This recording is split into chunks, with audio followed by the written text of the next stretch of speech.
JBN, we keep you informed. I am Michelle Jones, and in the news, gun and ammunition seized in Trelawney.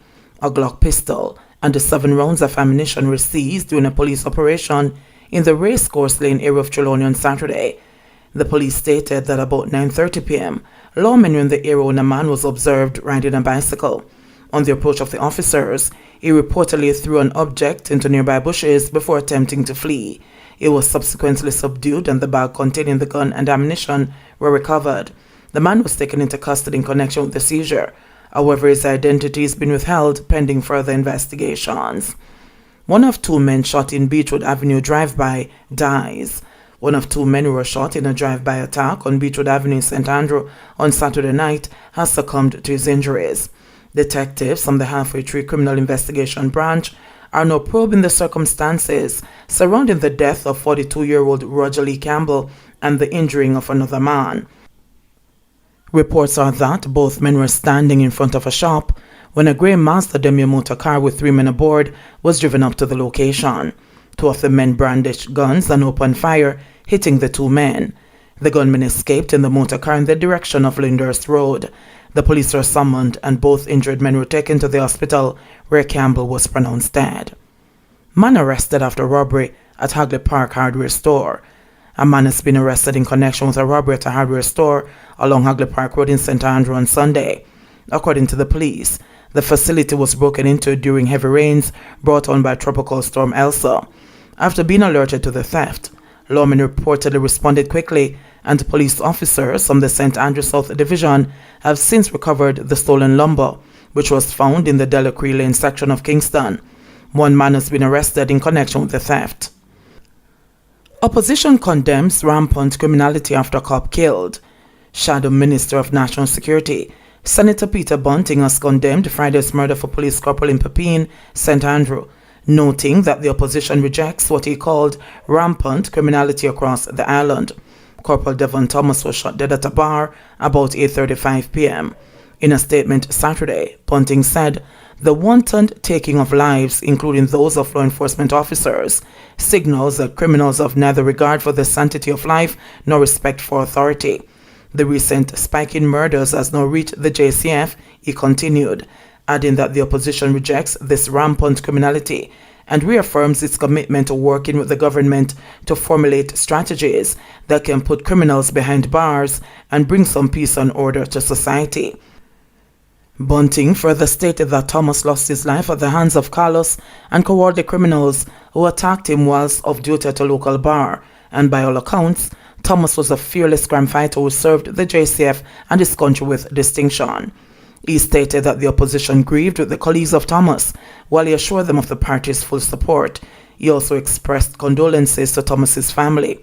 "Notwithstanding the risk, we know you will redouble the efforts to serve and protect the nation and to bring the killers of Corporal Thomas to justice," Bunting finished.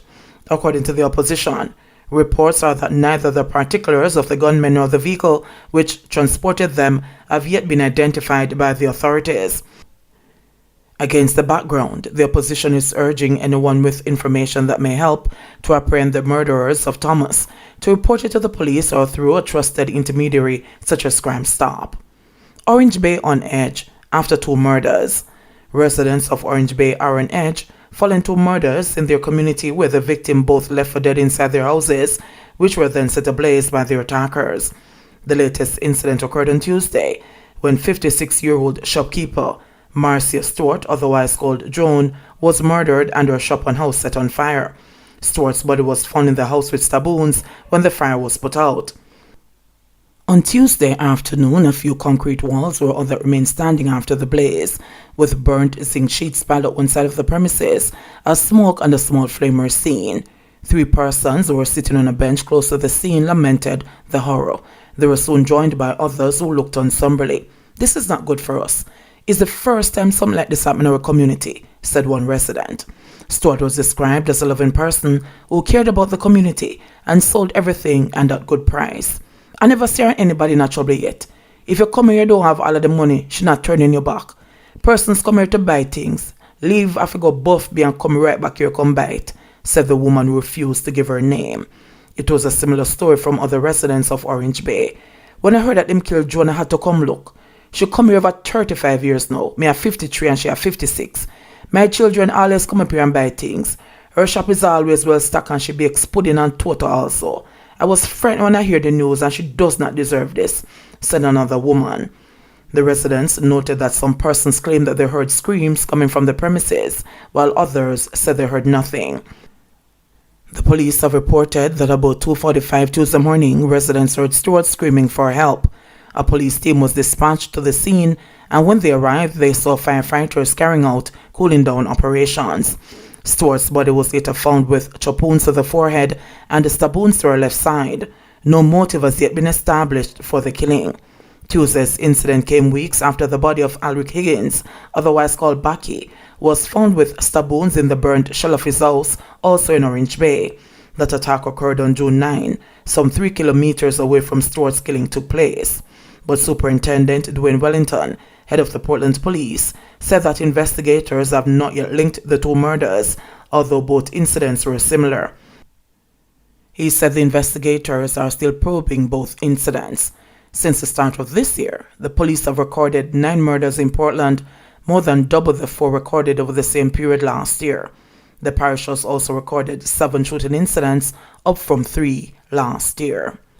Wholeness hands over housing units to South Trelawney families. 3 families residing in communities in southern Trelawney have been provided with shelter under the government's new social housing program, NSHP.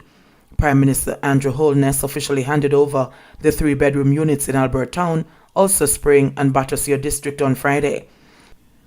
Speaking at the handing over ceremony in Albert Town, Holness said the government is committed to ensuring that every citizen has access to decent housing, no matter their socio-economic status.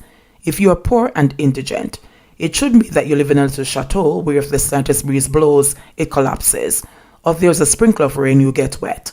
That is a commitment that this government has to our people, that all Jamaicans, regardless of your social standard, there should be a minimum level of sheltered housing that you're entitled to as a citizen of this country, he said. The NSHP, implemented in 2018, is being administered under the housing component of the Housing, Opportunity, Production and Employment whole program, with the Ministry of Economic Growth and Job Creation having oversight. It aims to improve the housing conditions of the country's poor and indigent population. As of June 18, a total of 33 units have been constructed under the initiative, with another 10 nearing completion. Holness indicated that greater focus will be placed on the program, which was suspended due to the coronavirus pandemic. We have started with $500 million, and because of COVID-19, we had to suspend the program. We just restarted it. We do plan the next round to increase the allocation and to double it to $1 billion, because we have been able to show and establish that we can build the houses, build them within the cost, build them on time, and have a system of allocation to beneficiaries that is fair, he pointed out. Holness noted that the NSHP is a symbol of hope for many Jamaicans. He sought to assure that the selection process for beneficiaries under the program is being done in a transparent, fair, and accessible manner. Jamaica recorded 44 new COVID-19 cases, 4 deaths. The country recorded 44 new COVID-19 cases yesterday and 4 deaths, bringing the infection total to 50,354 and the total deaths to 1,088. According to reports on the Ministry of Health and Wellness, the new cases comprise of 27 females and 17 males with ages ranging from 3 years to 87 years old. These cases were recorded in St. Catherine 9, Kingston and St. Andrew 8, St. Anne 6, Westmoreland 5, Hanover 4, Manchester and St. James 3 each, St. Thomas and Trelawney 2 each, St. Elizabeth and Portland 1 each. Deaths include a 60-year-old male and a 41-year-old female, both from St. James, along with a 69-year-old female from Kingston and St. Andrew and a 75-year-old male from St. Anne. Jamaica had 1,130 recoveries, bringing the total to 31,545, resulting in 17,356 active cases. Currently, 123 people are hospitalized, 13 of which are critically ill, while 30 are moderately ill. JBN, we keep you informed. Please remember to subscribe, like, share, leave us a comment, and click the notification bell. to receive our daily news items.